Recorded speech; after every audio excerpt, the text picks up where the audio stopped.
안녕하세요. 저는 결혼 12년 차 30대입니다. 이곳에서 여러 가지 사연들을 많이 들었었는데요. 저의 사연 또한 기가 막힌 사연이라 이렇게 글을 쓰게 되었네요. 저에게는 누구보다 소중한 딸이 있습니다. 뱃속에 있을 때부터 입덧도 한 번 없었고 태동도 요란하지 않았던 얌전한 아이였죠. 특히나 태어날 때도 진통이 오고 1시간 만에 문제없이 태어났던 아이입니다. 그렇게 태어나기 전부터 효녀였던 딸이었죠. 저와 남편은 임신으로 인해서 결혼을 하게 되었습니다. 연애를 할 당시에도 남편은 항상 착하고 성실한 사람이었어요. 당연히 결혼을 하고 나서도 착하고 착실하게 사는 사람이었죠. 임신을 하게 되면서 서둘러서 결혼을 한 것에 대해 남편은 항상 저에게 미안한 마음을 표현하기도 했습니다. 당신 이렇게 결혼한 거 후회하진 않아? 주변만 하더라도 결혼한다고 하면 1년 전부터 이것저것 알아보고 고민하고 정말 예쁜 드레스 입고 결혼식도 올리고 그러잖아. 그런데 당신은 급하게 웨딩드레스만 입고 사진 찍고 바로 살림 합쳤는데 결혼식장 한번 들어가 보는 게 좋지 않겠소? 나는 늘 당신한테 결혼식 제대로 챙겨주지 못한 게 마음에 걸려. 다음에 정말 성공하면 우리 결혼식 다시 해보자. 괜찮아. 당신도 어린 나이에 결혼해서 같이 고생하고 있잖아. 그래도 우리는 이렇게 건강한 아이가 뱃속에서 자라고 있으니까 행복하지.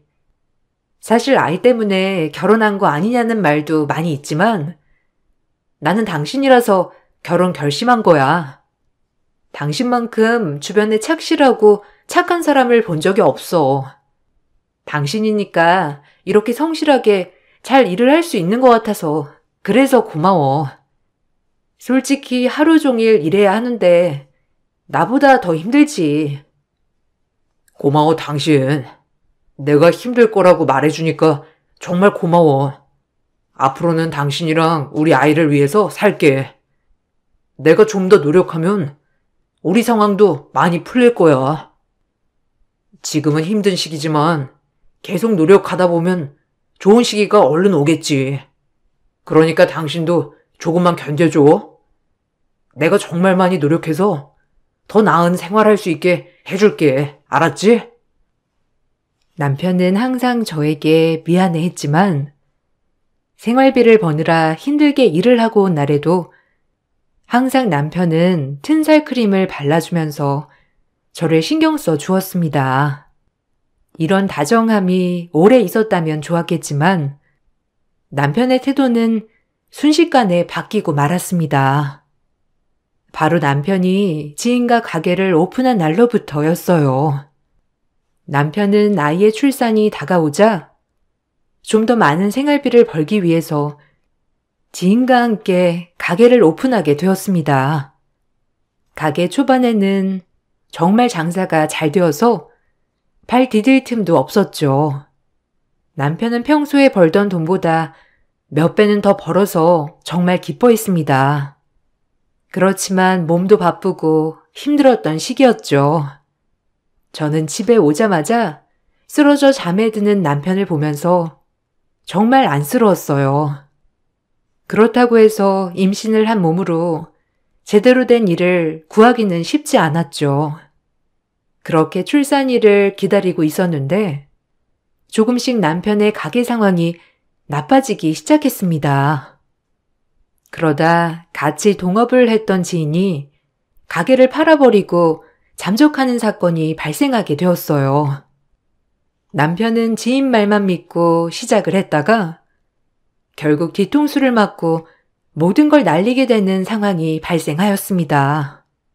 그날 이후로 남편은 매일 술만 마셨어요. 술만 마시면 하루 종일 신세한탄을 하는 것이 남편의 하루 일과였습니다. 저는 남편에게 우리는 아직 젊으니 다시 시작할 수 있다고 용기를 주고 싶었어요.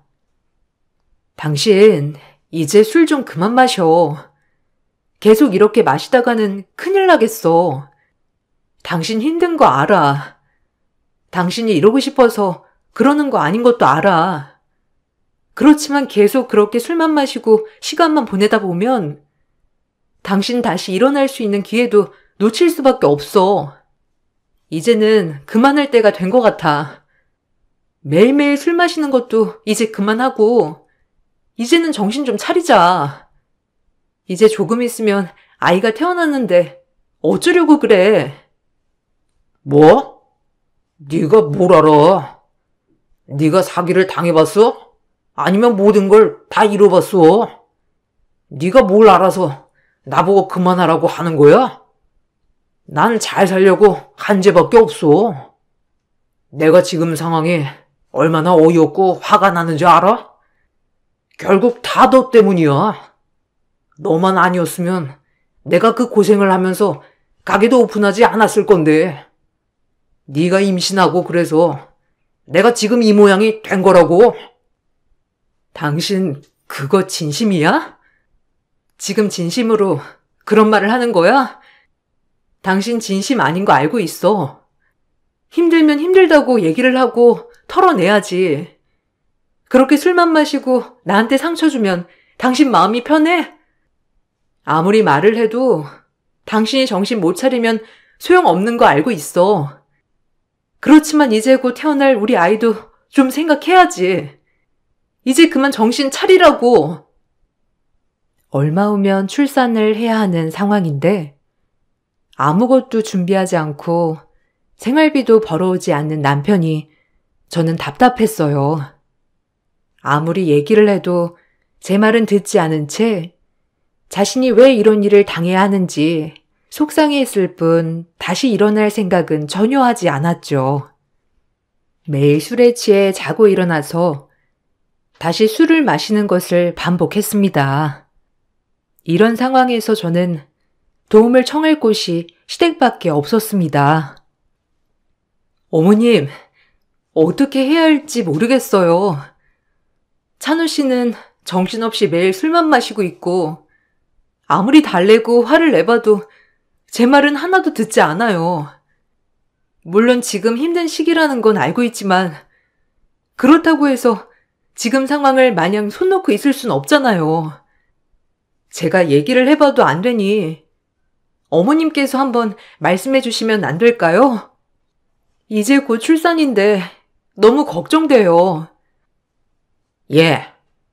걔가 얼마나 힘들면 그렇게 매일 술만 마시고 살겠니? 얼마나 충격적이고 힘들면 그러겠어? 그래도 와이프라는 게 이해는 못 해줄 망정. 그걸 그대로 시댁에 와서 쪼르르 이러고 있니? 이래서 내가 부모 없는 애는 안 받아주려고 했는데.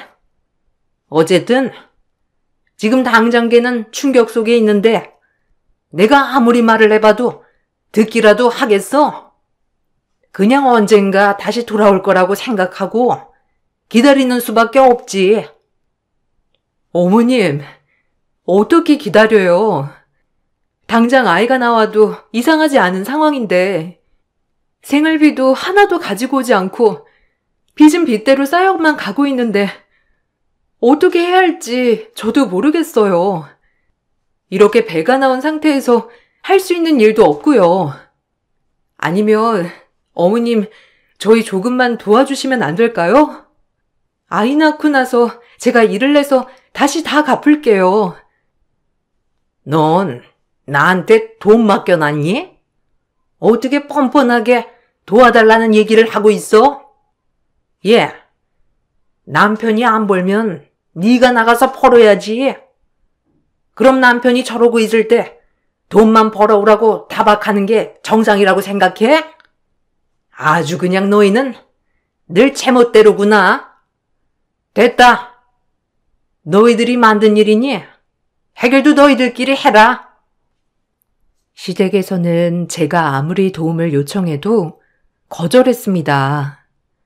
저는 태어나 고아원에서 자랐기 때문에 친족들도 없는 상황이었어요. 정말 막막하고 어떻게 해야 할지 난감한 상황에서 마음씨 좋으신 사장님 덕분에 단순 조립 아르바이트를 하며 생활비를 벌게 되었습니다. 만삭 때까지 아르바이트를 하면서 겨우겨우 생활비를 마련했어요. 생활비라고 해봤자 거의 죽지 않을 정도의 적은 돈이었죠. 그렇게 혼돈의 시간 속에서 저는 출산까지 하게 되었습니다. 출산을 하고 나서도 저는 생활이 너무 걱정이 되어 3일을 쉬고 바로 일을 나가기도 했죠. 어쩔 수 없이 시어머님께서 아이를 봐주시게 되었는데 술에 취해 정신을 못 차리는 남편을 보면서 시댁에서는 저희를 불러 모아 이야기를 하셨어요. 너희 지금 이 상황이 제대로 된 상황이라고 생각하니? 아이는 아직 한 달도 되지 않았는데 아이 아빠라는 애는 술에 취해서 애가 있는지 없는지도 모르고 살고 있고 아이 엄마라는 애는 생활비 벌려고 아이는 내팽개치고 밖으로 나가 일하는 게 말이나 된다고 생각해? 지금 너희가 부모가 될 자격이 있다고 생각을 하니? 이 불쌍한 아이를 지금 이 환경에서 제대로 키울 수 있다고 생각을 했던 거야? 어머님, 죄송해요. 그렇지만 아이를 위해서 저도 최선을 다하고 있어요. 아이 아빠도 조금 있으면 정신 차릴 거예요. 그때까지만 조금 부탁드려요. 지금 당장은 제가 일을 해야 하는 상황이라 남편이 좀 정신을 차릴 때까지만이라도 부탁드릴게요. 부탁? 그래, 부탁 좋지. 근데 이런 상태로 너희는 진짜 아이를 키울 수 있다고 생각해? 지금 당장 기저귀에 분유 살 돈도 없으면서 어떻게 아이를 키우겠다는 거니? 에휴, 그러지 말고 아이 아직 출생신고 안 한 거 아니니? 아이는 너희 신우 밑으로 올리는 것으로 하자. 안 그래도 선준애가 아이가 안 생겨 고민이라고 하는데 거기로 아이 보내면 편안하게 살 수 있지 않겠니? 어머님, 무슨 말씀 하시는 거예요? 아이는 제 아이예요. 다른 사람한테 보낼 수 없어요. 제가 배 아파서 낳은 자식인데 어디를 보내신다는 말씀이세요? 어머님, 제가 일하고 아기 아빠가 아이를 보면 돼요. 어머님 힘드셔서 그런 말씀 하시는 거죠? 제가 이번 달 월급 받고 하면 그래도 좀 괜찮아질 거예요. 그러니 그런 말씀 하지 마세요. 네가 어떻게 이 아이를 키우겠다는 거니? 이런 거지 같은 집구석에서 불쌍하게 클 아이는 전혀 생각하지 않는 거야? 다른 사람도 아니고 네 신랑 누나인데 그래도 믿을 수 없다는 거니? 거기는 집도 있고 돈도 많은데 아이가 안 생겨서 고민이라고 하잖니? 너희는 아이만 있고 죽지 못해 살 정도인데 누가 봐도 내 말대로 하는 게 낫지 않겠어? 시어머님께서는 아이를 형님에게 보내자고 이야기를 하셨습니다. 남편에게는 나이 차이가 많이 나는 누나가 있었는데 40대 중반이셨어요. 결혼 20년 차지만 아무리 노력을 해도 아이가 생기지 않아서 입양을 고민하고 있던 상황이었습니다. 그런 형님에게 그래도 자신의 핏줄에 자식을 보내주는 것이 좋을 것 같다고 생각한 시어머님께서는 형님에게 보내자는 제안을 했죠. 그 제안을 받고 남편은 동의를 했지만 저는 그 말에 동의를 하지 못했어요. 그렇지만 시댁에선 아이를 살리기 위해서는 이 방법밖에 없다고 말을 하셨죠. 저는 언젠가는 다시 아이를 데려오겠노라 다짐을 하고 아이를 보내주게 되었습니다. 당신, 이게 정말 맞는 선택이라고 생각하는 거야? 그래도 우리가 낳은 아이잖아. 아직 한 달밖에 되지 않은 아이를 정말 다른 곳으로 보내주는 게 맞는다고 생각을 하는 거냐고. 당신은 이런 상황에서도 술만 마시면 끝이라고 생각해? 정말 실망이다. 당신 결혼 초기에 나한테 다짐했던 건 다 어디로 갔어? 그때는 나랑 아이를 위해서라면 어떤 것이든 한다고 한 거 아니었어?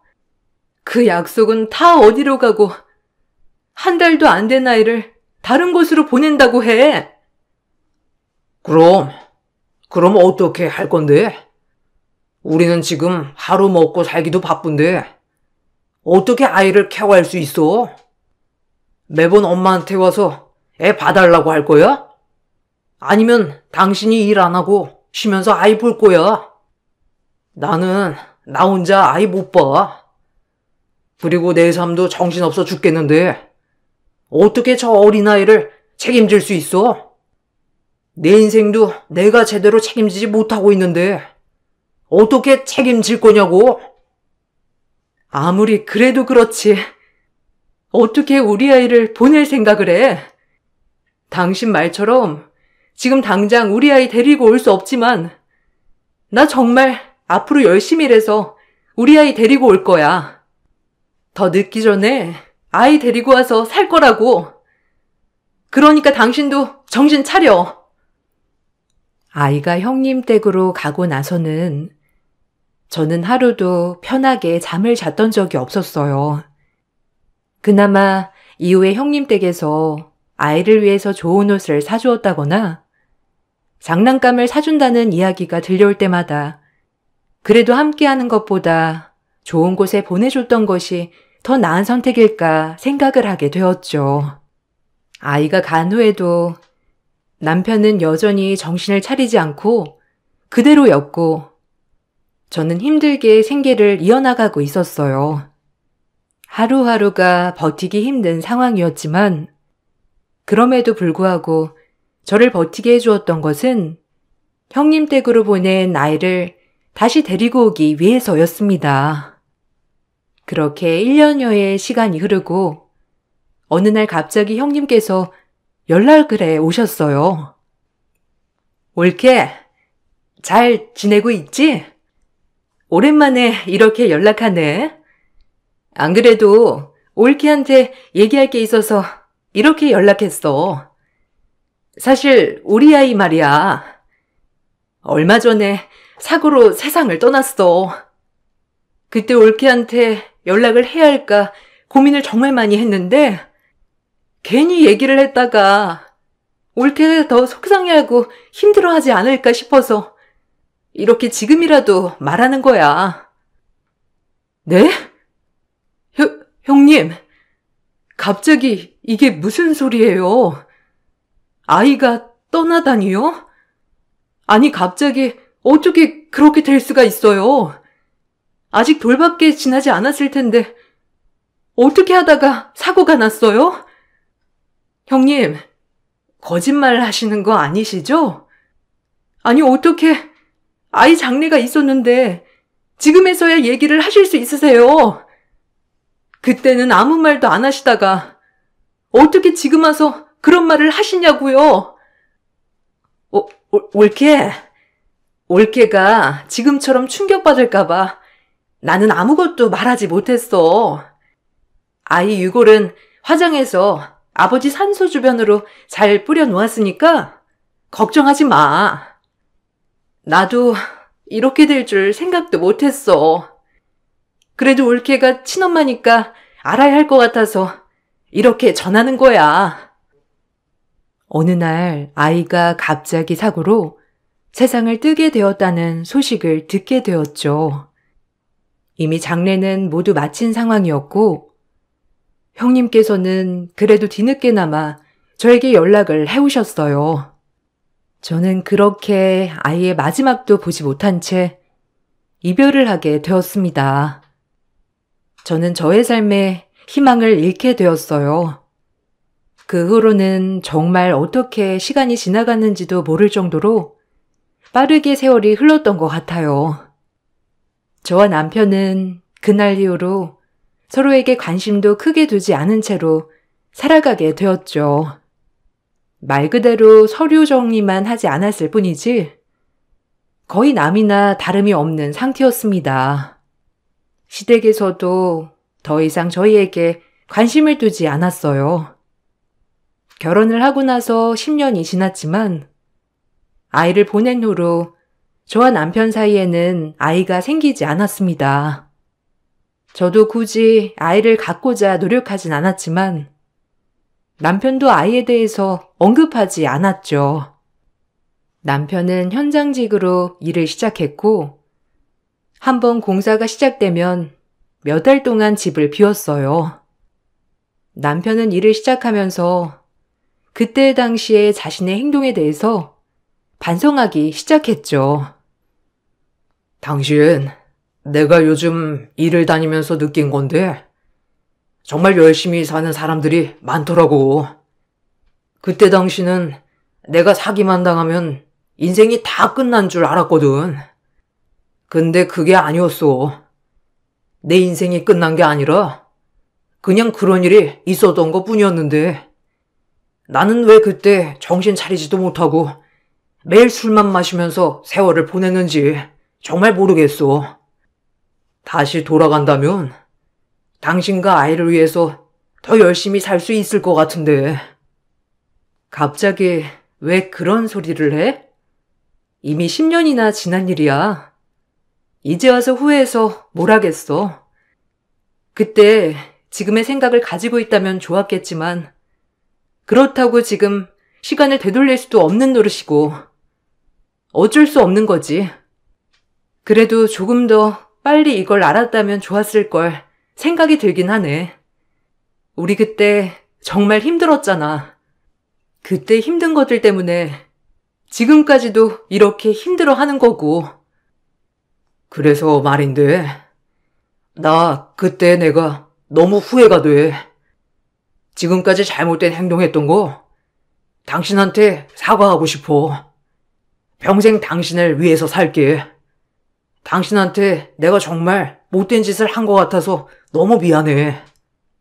일을 하다 보니까 정말 많은 사람들을 만나게 되는데 내가 겪은 일은 정말 아무것도 아니더라고. 당신은 그때 나한테 많이 실망했겠지만 이제는 정말 정신 차렸어. 한 번만 믿어줘. 당신 왜 지금 그런 생각을 한 거야? 그때 그러지 그랬어. 내가 힘들다고 제발 정신 차리라고 했을 때 이렇게 정신 차려서 열심히 살겠다고 했으면 너무 좋았잖아. 지금 와서 내가 이렇게 삶의 의욕도 다 없을 때 이제 와서 이렇게 나를 위해 살겠다고 하면 어떻게 하자는 건데? 당신 참 이기적이다. 당신이 힘들 땐 밑도 끝도 없이 모든 걸 내려놓아 놓고서는 이제 와서 최선을 다하겠다니? 정말 황당한 소리다. 알아. 내가 그때 정말 철없이 굴었던 거. 당신 아이 데리고 오려고 나 대신 엄청 노력했던 것도 다 알고 있어. 아이가 떠났다는 소리를 듣고 나서 당신 더 이상 아무런 일도 하지 않는다는 것도 다 알아. 그렇지만 이렇게 만든 건 그 누구도 아니고 나인 것 같아. 내가 그러지 않았더라면 당신도 이렇게 힘들어하는 일 없었을 거야. 그러니 앞으로 나는 당신 위해서 살 거야. 당신은 아무것도 하지 않고 그냥 내 옆에만 있어줘. 남편은 저를 위해서 살겠노라 다짐을 했고 저에게 일을 하지 않아도 된다고 말을 했습니다. 그렇지만 저는 이미 남편과의 결혼 생활을 마음속으로는 정리를 한 상태였죠. 더 이상 살고 싶은 생각도 없었던 순간에 남편이 이런 얘기를 하니 정말 어떻게 반응을 해야 할지 모르겠더라고요. 남편도 후회를 했지만 저 역시 지금까지 허송세월을 보낸 것이 너무나 후회가 되었습니다. 그래서 정신을 차려 독립을 위해 준비를 해야 되겠다 생각을 하게 되었죠. 그렇게 저는 조금씩이라도 돈을 모아보자 생각이 들어 전단지 아르바이트를 시작하게 되었습니다. 그동안 아이를 잃은 이후 우울증으로 꾸준하게 일을 하지 못했었는데 마음을 먹고 나니 일을 하는 게 재미있어지더라고요. 우울하게 집에서 있었던 날들이 대부분이었지만 막상 밖으로 나와 일을 하니 숨이 쉬어진다는 게 이런 거구나 싶었죠. 그렇게 일을 하면서 조금씩 적응이 될 때쯤 형님네 빌라가 있는 동네에도 전단지 아르바이트를 하게 되었습니다. 처음에는 아르바이트를 하는 사실을 들키면 어쩌지 걱정을 했는데 시간만 잘 맞춰서 다니다 보면 들키지 않고 할 수 있겠다는 생각이 들더라고요. 처음에는 정말 시간을 확인해서 조심스럽게 아르바이트를 했습니다. 어차피 형님네가 출근을 하는 시간대라 보통 마주칠 일은 없겠다 싶어서 크게 생각하진 않았어요. 그러다가 전단지를 붙이려고 8층 형님네 집에 갔는데 집에 두자마자 누군가 밖으로 나와 전단지를 가지고 가려고 하더라고요. 바로 쳐다보고 확인을 해본 후 저는 깜짝 놀랄 수밖에 없었습니다. 바로 그 사람은 죽은 제 딸과 같은 얼굴을 하고 있었어요. 저는 당황스러운 얼굴로 형님 댁으로 향했고 아이는 저를 보면서 놀란 표정을 하고 있었죠. 형님은 소리를 듣고 밖으로 나오다가 저를 보고 깜짝 놀라셨어요. 형님, 얘, 저희 아이 맞나요? 아니, 이게 어떻게, 형님, 이게 정말 맞는 거예요? 저희 아이 맞냐고요? 어떻게 얘가 여기에 있어요? 그때 분명 사고로, 아니 이게 어떻게 된 거예요? 형님, 무슨 말이라도 좀 해보세요. 그때 바로 사고 때문에 지금 살아있지 않다고 하신 거 아니셨어요? 사고가 난 게 아닌 건가요?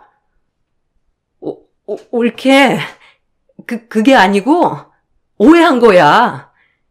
얘는 옳게 딸이 아니고 내 딸이야. 옳게한테 말하려고 했는데 옳게가 힘들어할까봐 내가 말을 못했어. 사실 내가 아이 입양하기 전에 임신을 했는데 딱 아이 데려오고 나서 알았어. 그래서 어떻게 해야 하나 시간만 흐르다가 옳게 딸이 사고로 가게 된 거고, 그러니까 오해하지 말고 옳게 딸 아니니까 그렇게 생각하지 마. 형님, 무슨 말씀이세요? 제 딸 맞잖아요. 여기 제가 낳을 때 있었던 흉터 자국도 그대로 있는데 어떻게 그런 말씀을 하세요?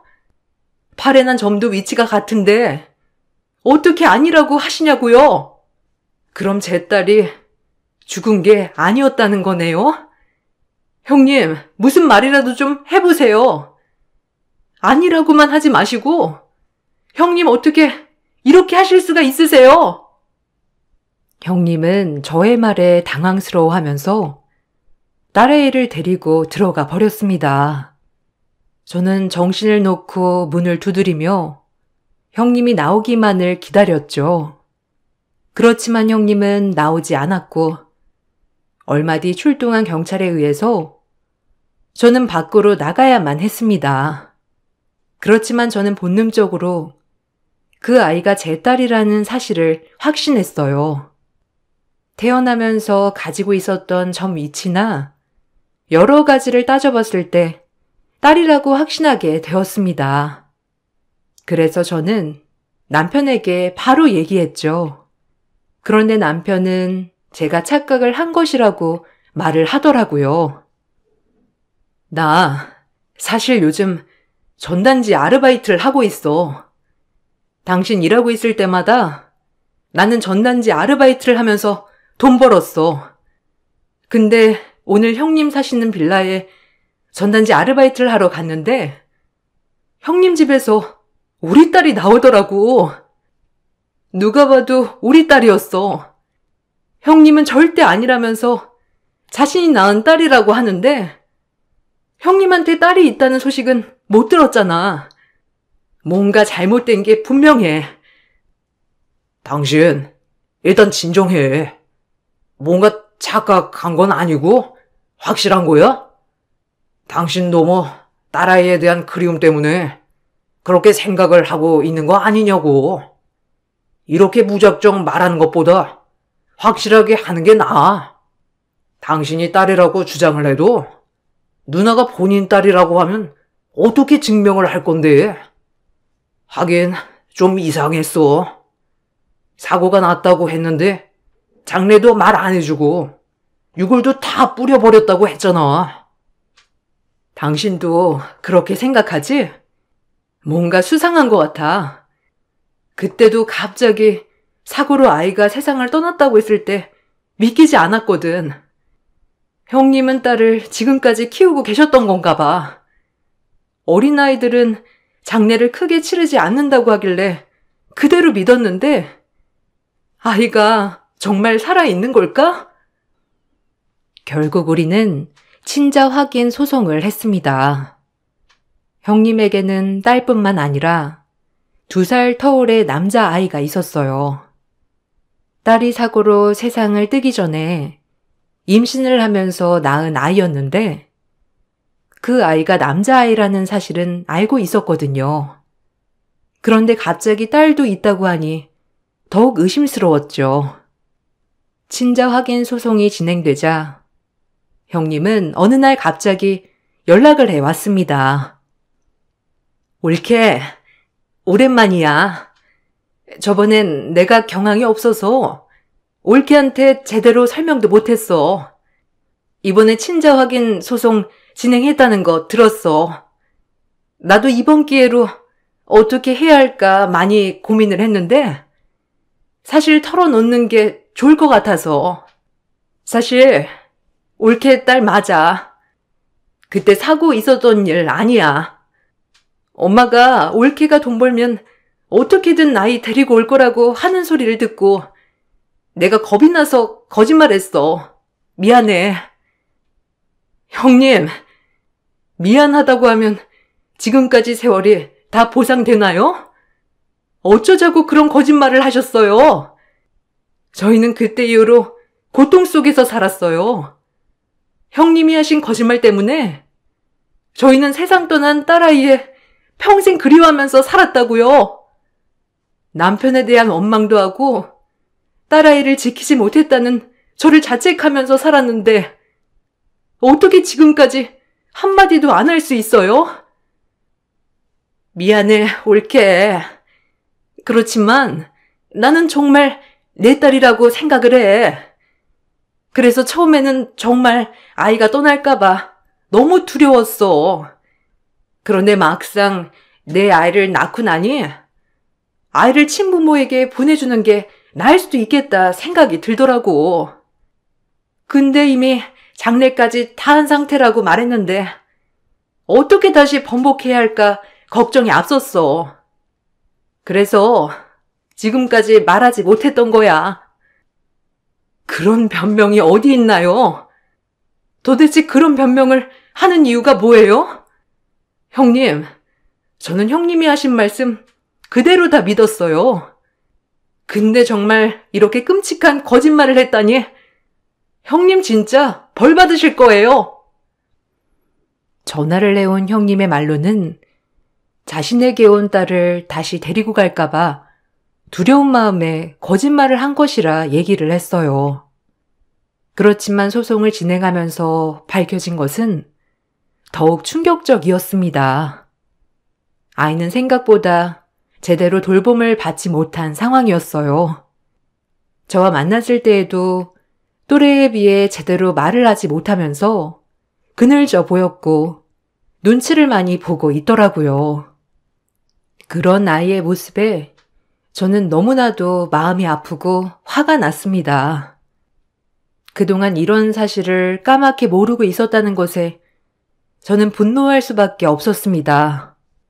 반면에 자신의 아들은 너무나도 깔끔하게 번듯이 돌봐주었더라고요. 저는 이 사실을 시모가 알고 있었는지 먼저 따져 물었습니다. 어머님은 모든 사실 알고 계셨어요? 알고 계셨는데도 저한테 사실대로 얘기도 안 하고 지금까지 숨겨오신 거예요? 언제까지 이렇게 숨길 수 있다고 생각하셨는데요? 아이 상태는 보셨어요? 어떻게 아이를 저렇게까지 방치할 수 있어요? 저 이거 절대 용서 못합니다. 어떻게 해서든 형님 제가 끌어내려서 망하게 할 겁니다. 어떻게 보육교사라는 사람이 이런 짓을 저지를 수 있어요? 얘야, 진정해라. 걔가 그러고 싶어서 그랬겠니? 그리고 너네가 신우한테 아이 보내지 않았더라도 너희가 애들 키우면서 그런 일들은 더 많았을 거다. 지금이야 너네가 숨쉬고 살 수 있을 만하니까 이런 소리가 나오는 거지. 너희 나랑 신우 아니었으면 애 키우느라 허덕이면서 살지 않았겠어? 고마워하기는커녕 이렇게 지금 따지고 있다니 정말 어처구니가 없구나. 어처구니가 없어요? 어머님은 다 아시고 계셨다는 거네요?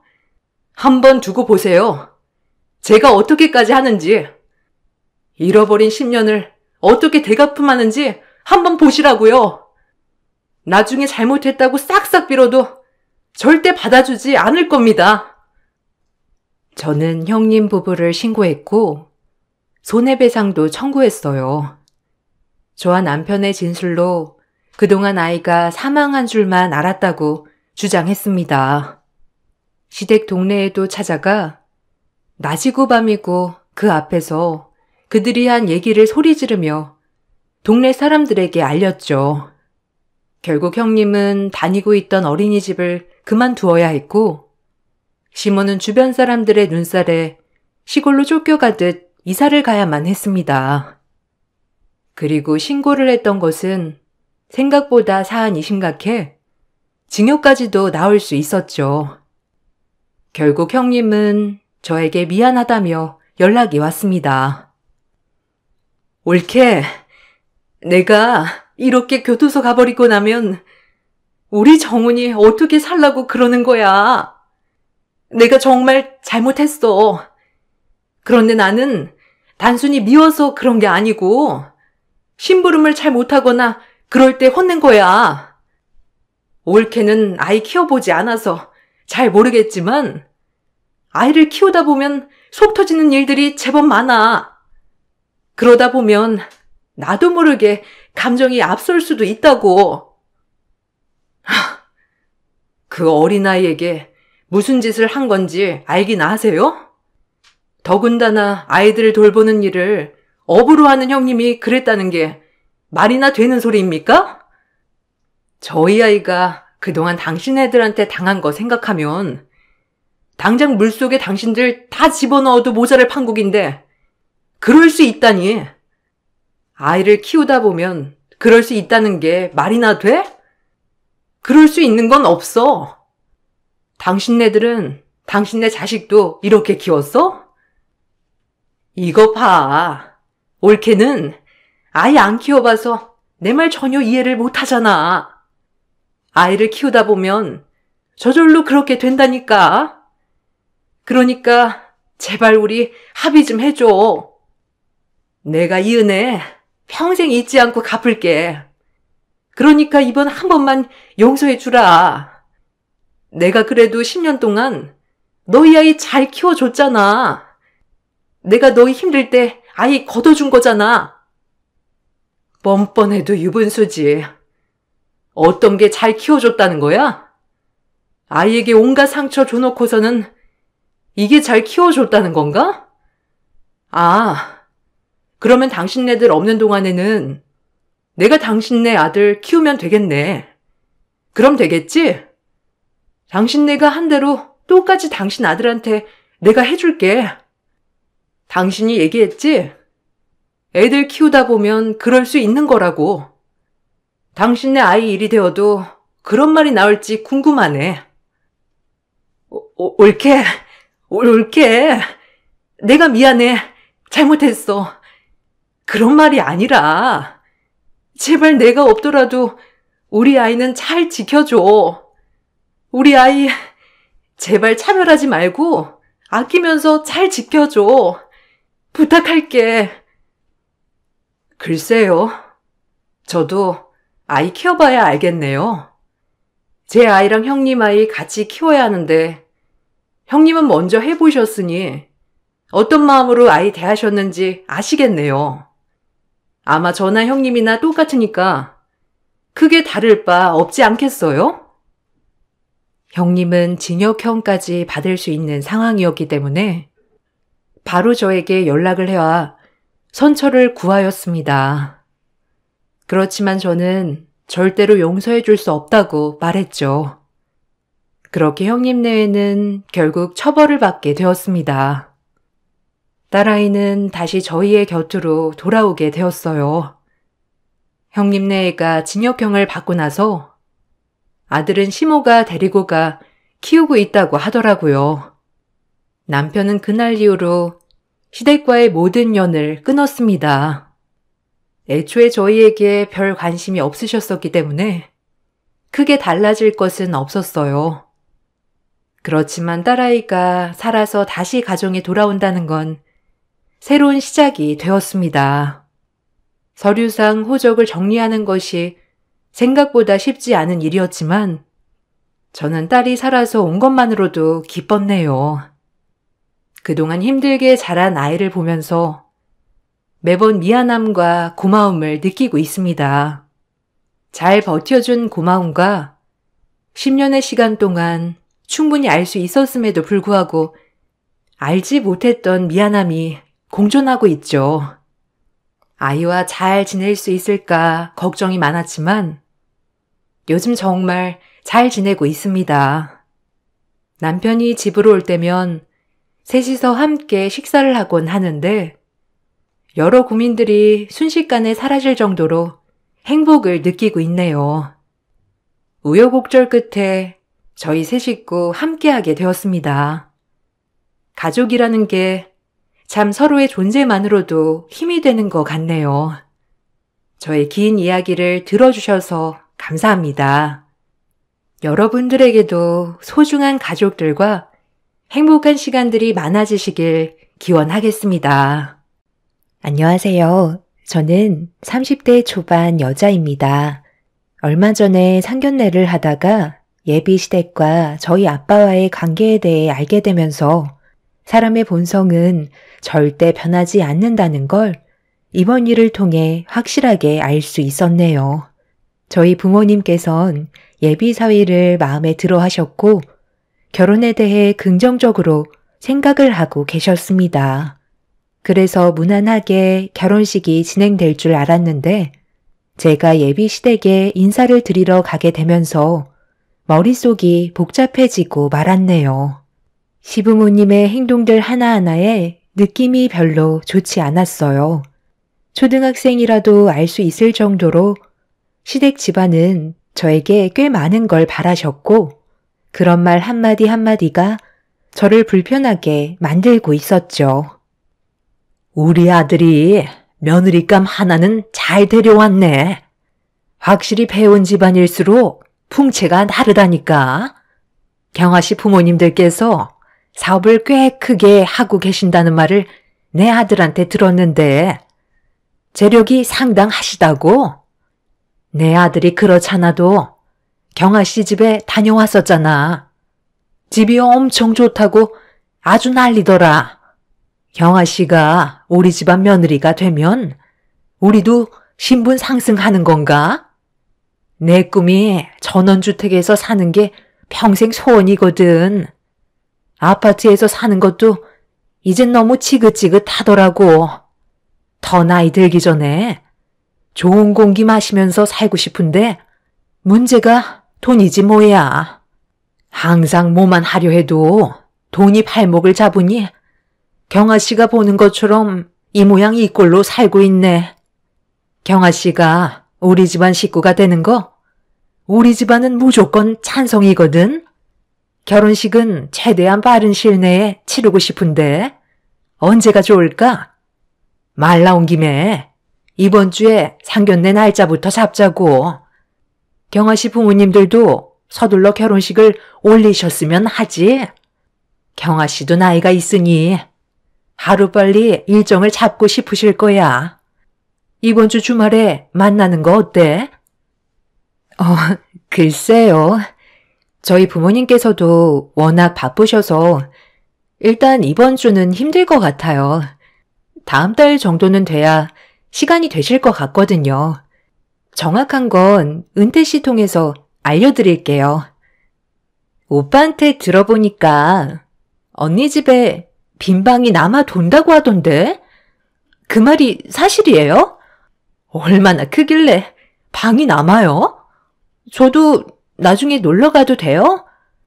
오빠만 보고 왔다는 건 너무한 것 같아요. 나도 전원주택 생활해 보고 싶은데 구경이라도 하게 놀러 가면 안 될까요?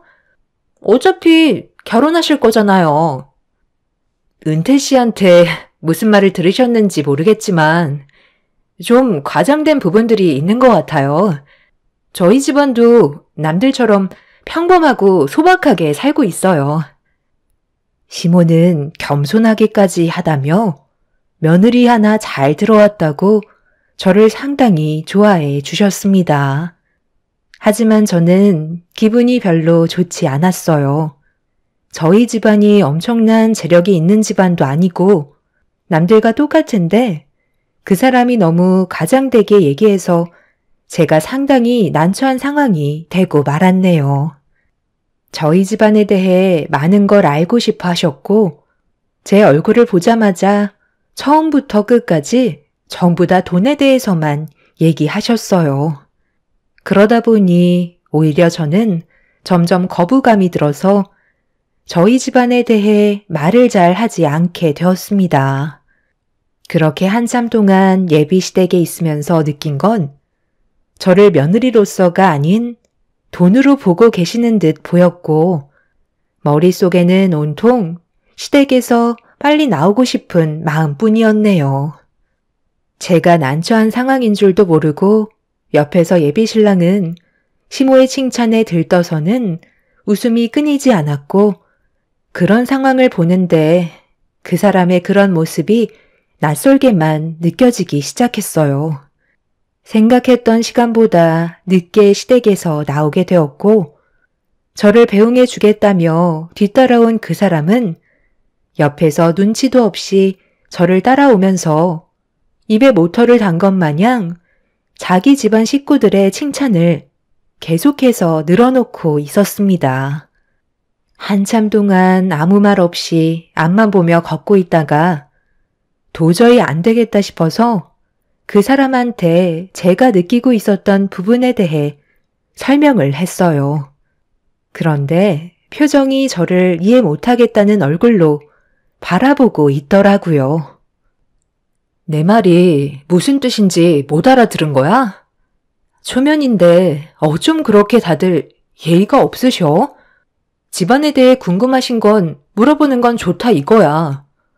그런데 우리 집안과 엮어서 인생이 바뀔 것 같다는 둥 며느리 덕에 신분 상승 한번 해보자는 식으로 얘기하셨잖아. 내가 은태 씨랑 결혼을 하면 며느리가 아닌 돈줄이 되는 거야? 아니, 무슨 말을 또 그렇게 해? 우리 식구들은 그냥 당신이 며느리로 들어온 걸 좋게 생각하고 있는 것뿐인데 뭘 해달라고 직접적으로 얘기한 건 아니잖아. 직접적으로 얘기하진 않으셨지. 그런데 말씀하시는 사이사이에 그런 것들을 바라시던데? 은태 씨는 그동안 나를 어떻게 보고 있었길래 그런 식으로 얘기한 거야? 나는 보고 느낀 대로 가족들한테 얘기한 것뿐인데 뭐가 잘못됐어? 결혼하면 어차피 전부 다 알게 될 사실들 아니야? 오히려 내가 아버님 어머님한테 서운한 부분들이 더 많았다고. 내가 물어보는 질문에 속 시원히 얘기해 주시지 않으셨잖아. 정확하게 어떤 사업을 하고 계신지 그런 걸 꼭 둥글게 얘기하셨어야 돼. 누가 봐도 당신 집안은 잘 살고 있다는 걸 느낄 수 있을 정도로 부유한 집안인데 굳이 그걸 숨길 필요가 있냐는 거야. 제가 시부모님께 서운한 부분에 대해 얘기하자 예비 신랑 또한 저희 부모님에 대해 가지고 있던 불만들에 대해 꺼내 놓았고 처음으로 저희 둘 사이에 문제가 생기고 말았습니다. 서로가 이해하지 못하는 부분들에 대한 성격 차이가 드러난 상황이었죠.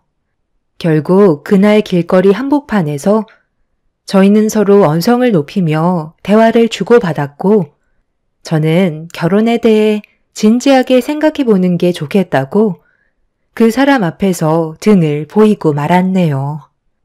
그 사람 또한 저에게 상처받았던 게 있었는지 저를 붙잡지는 않았고 그날 이후 서로에 대해 다시 한번 진지하게 생각할 수밖에 없었습니다. 그렇게 며칠 동안 그 사람과의 연락을 주고받고 있지 않았었는데 아침 출근길에 저희 집에 찾아왔더라고요. 연락도 없이 온 거에 대해 기분이 좋지 않아 차를 타고 그냥 가려고 하는데 그 사람이 자신의 잘못을 인정하고 저에게 용서를 구했어요. 자기가 한 행동에 대해 진지하게 생각을 해보니 제 입장에선 기분이 안 좋았을 수도 있다는 걸 받아들이게 되었네요. 저도 진심으로 다가온 그 사람의 행동이 싫지만은 않았기 때문에 저희의 관계는 다시 지속이 되었습니다. 그리고 예정대로 상견례 날짜를 다음 달 말일에 계획을 잡았고 한동안 별 문제 없이 조용히 넘어가고 있었어요. 그런데 어느 날 예비 시모가 저한테 따로 전화를 하시더니 단둘이 만나길 원하시길래 무슨 일 때문에 그러는 거냐고 여쭤보자 진지하게 할 말이 있다며 약속 장소를 알려주셨고 무슨 일 때문에 그러는 건지 제대로 알지도 못하는 상황에서 시모와 얼굴을 마주하게 되었네요. 저번에 내가 경아 씨한테 했던 말들에 오해가 있는 듯해서 미안한 마음에 식사나 한 끼 하자고 불렀어. 전화로 밥이나 먹자고 하면 경아 씨가 괜찮다고 할까봐 이렇게라도 해서 나오라고 한 건데 괜찮지? 나는 그냥 웃자고 한 말이었는데 그렇게까지 오해할 줄은 몰랐네. 설마 우리 가족이 경아 씨 집안에 기생충처럼 붙어 살겠어? 우리도 그렇게 못 사는 형편은 아니야. 그냥 경아 씨가 주택에 산다고 해서 나도 그런 곳에 살고 싶었다는 말을 했던 것뿐인데 내 입방정 때문에 괜한 오해를 불러일으킨 것 같아. 둘 사이까지 안 좋아져서 너무 마음이 쓰이더라고. 상견례 전에 이런 오해들을 풀어야 서로 웃으면서 볼 수 있지 않겠어?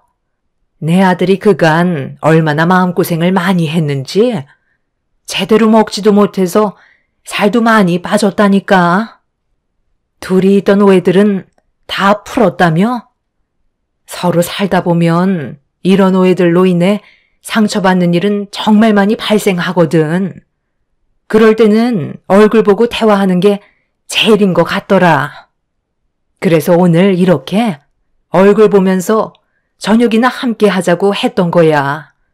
그래야 경아 씨가 마음속에 가지고 있던 응어리를 풀지 않겠어? 좋은 게 좋은 거잖아. 안 그래? 예비 시모는 처음 인사드리러 갔을 때 저에게 했던 행동들에 대해 잘못을 인정한다면서 최대한 분위기를 좋게 풀어가려 하셨어요. 보통은 그냥 넘어가실 수도 있으셨을 텐데 그래도 서로의 생각이 다르고 오해가 있었던 부분들에 대해 해결을 하시려 했던 시모의 행동은 제 마음을 풀어주게 만들었네요. 그렇게 시모와 얼굴을 마주 보면서 대화를 이어나갔고 그날은 별일 없이 좋게 마무리를 지을 수 있었어요. 시모는 상견례 때 보자고 제가 집으로 가는 모습을 보시곤 시모도 집으로 돌아가셨습니다. 첫날에 뵀던 이미지와는 다르게 침착하시면서 진지한 모습을 보여주셔서 저도 어느새 첫날에 상처받았던 일들은 머릿속에서 전부 지워버릴 수 있게 되었고, 그렇게 예정되어 있던 상견례를 하기 위해 양가 집안은 약속 장소로 모이기 시작했어요. 예비 시부모님께서는 먼저 도착을 하셔서 저희 가족을 기다리고 계셨는데, 저와 엄마가 상견례 장소에 도착을 했을 때 엄청난 광경이 눈앞에 펼쳐지고 있었네요. 예비 시모가 저희 아빠한테 엄청나게 화를 내고 계셨습니다. 저와 엄마는 급하게 차에서 내려 무슨 일 때문에 그러시냐고 시모에게 여쭙자 제가 아빠 옆에 서서 편을 드니 시모는 아빠에게 막말을 퍼부으시다가 분위기를 살피시더니 저에게도 입에 담지 못할 만큼 상처되는 말들을 뱉으셨고 저희 집안을 기생충이라고 하셨네요. 내 아들이 그동안 나한테 거짓말을 쳤던 거구만. 하마터면 별것도 없는 집안의 며느리를 우리 가족으로 받아들일 뻔했는데 내가 화가 안 나게 생겼어? 내가 볼 일이 좀 생겨서 우리 가족들 먼저 보내고 뒤늦게 오지 않았다면 완전 사기 결혼 당할 뻔했잖아. 내 말이 틀렸어요? 왜 아무 말도 못하시죠? 저 사람이 내 앞에서 핸드폰을 떨어뜨렸는데 바탕화면에 너 얼굴이 들어가 있더라. 그래서 물어보니까 자기 딸이라며 오늘 상견례가 있다고 주차 관리를 하면서 웃고 있는데 내 속이 안 뒤집어지겠니?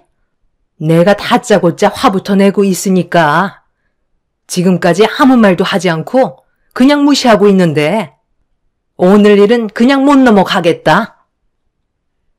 무슨 오해가 있으신 듯한데요. 지금 너무 흥분한 상태세요. 일단 진정부터 하시고 하나씩 풀어나가는 게 좋을 것 같은데요. 들어가서 조용히 얘기하시는 게 좋겠어요. 뭘 들어가? 내가 우리 아들이랑 너랑 결혼시켜준다고 했니? 벌써 다 봤는데 들어간다고 해서 달라질 건 아무것도 없다. 주차 관리인이 엄청난 재벌이었다는 그런 말도 안 되는 거짓말로 또 우리를 속이려 들게? 내 아들이 그럼 그렇지.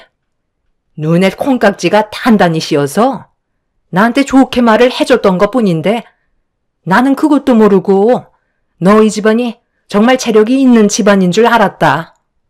오히려 그쪽이 딸 덕에 신세 고치려고 저희한테 기생충처럼 빌붙을 생각한 거 아니에요? 말이 좀 심하시네요. 주차 관리인으로 일을 하는 게 뭐 어때서요? 저는 이 일을 한 번도 부끄럽게 생각한 적 없습니다.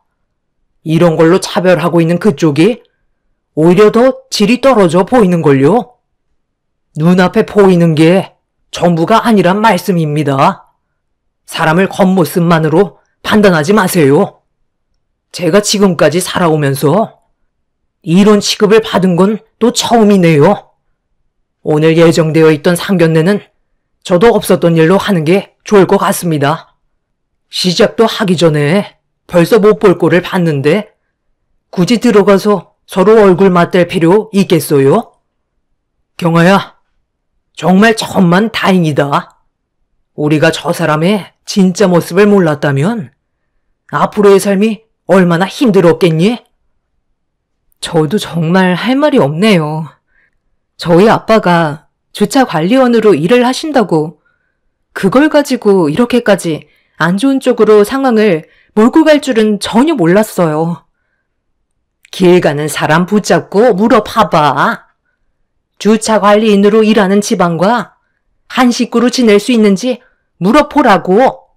자기 인생을 걸고 그런 집안의 식구가 되고 싶은 사람이 몇이나 될 것 같아? 재력 좋아하시네. 가진 건 쥐뿔도 없는 것들이 고귀한 척 배운 척 하고 있어? 아들한테 상견례 파투 났다고 당장 전화부터 해야 되겠다. 오늘따라 왜 이렇게 전화를 안 받는 거야? 꼭 이런 중요한 시기에는 핸드폰을 꺼놓고 있더라. 나는 내 식구들 데리고 나갈 거니까 들어올 생각 절대 하지 마. 너한테 상견례 비용 청구할 거니 그런 줄 알고 있어라. 그리고 사기꾼 집안이라고 경찰에 신고할 거니까 도망칠 생각하지 말고 딱 기다리고 있어. 알겠니? 예비 시모의 행동을 지켜보고 있는데 너무 어이가 없었어요. 아빠가 주차 관리인을 하는 게 욕을 먹어야 할 정도로 잘못된 건지 알 수 없었고 시모는 식당 문을 박차고 들어가셨어요. 엄마도 그렇고 저 또한 시모의 돌발 행동으로 인해 당황스러워 할 말을 제대로 하지 못하고 있었는데 아빠는 오늘 여기서 확실하게 정리를 해야 될 것 같다며 상견례 자리로 들어가셨고 저희는 걱정되는 얼굴을 보이며 아빠의 뒤를 따라 들어갔습니다. 그런데 안에서 기다리고 있던 시댁 식구들한테 저희 집안을 욕하며 화를 내고 있는데 아빠가 들어서자마자 저희 아빠를 본 예비 시부가 갑자기 자리에서 벌떡 일어나시더니 경악을 하며 말을 더듬기 시작하셨어요. 당신 지금 그게 무슨 말버릇이야? 저분은 우리한테 많은 도움을 주신 총장님이시잖아. 저번에 견적 넣을 때 내가 몇 번이나 얘기했는데 내 말을 흘려듣고 보려고 하지도 않더니만 결국 이런 일을 저질러? 아이고, 총장님, 죄송합니다. 이 사람이 못 알아보고 말을 함부로 한 것 같네요. 저를 아시나요? 저는 그쪽을 오늘 처음 보는데요. 제가 지금 들어온 건 제 딸과의 결혼은 없었던 일로 하려고 온 거니 더 이상의 대화는 이어나가지 않겠습니다. 총장? 당신 방금 저분 보고 총장이라고 얘기했어? 뭔가 착각하고 있는 것 같은데. 저 사람 여기 식당 주차 관리인으로 일을 하던 사람이라고. 우리를 속였다니까. 총장이 쓸데없이 여기서 주차 관리를 왜 해? 할 일이 그렇게나 없나? 저희는 그쪽 집안한테 내 아들 넘겨줄 생각 없으니 그만 돌아가시죠. 당신은 잘 알지도 못하면서 그 입 좀 다물고 있어. 아까 우리가 들어올 땐 못 뵀었는데 총장님이 여기서 왜 주차 관리를 하고 계셨나요?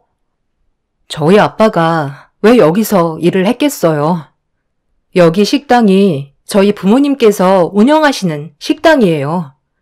제가 은태 씨한테 먼저 설명해 주려 했는데 어머님 닮아서 그런지 먼저 설레발치면서 자기가 좋은데 알고 있다고 상견례 장소를 예약해 놨다고 했는데 마침 저희 부모님 식당을 예약해 놓았더라고요.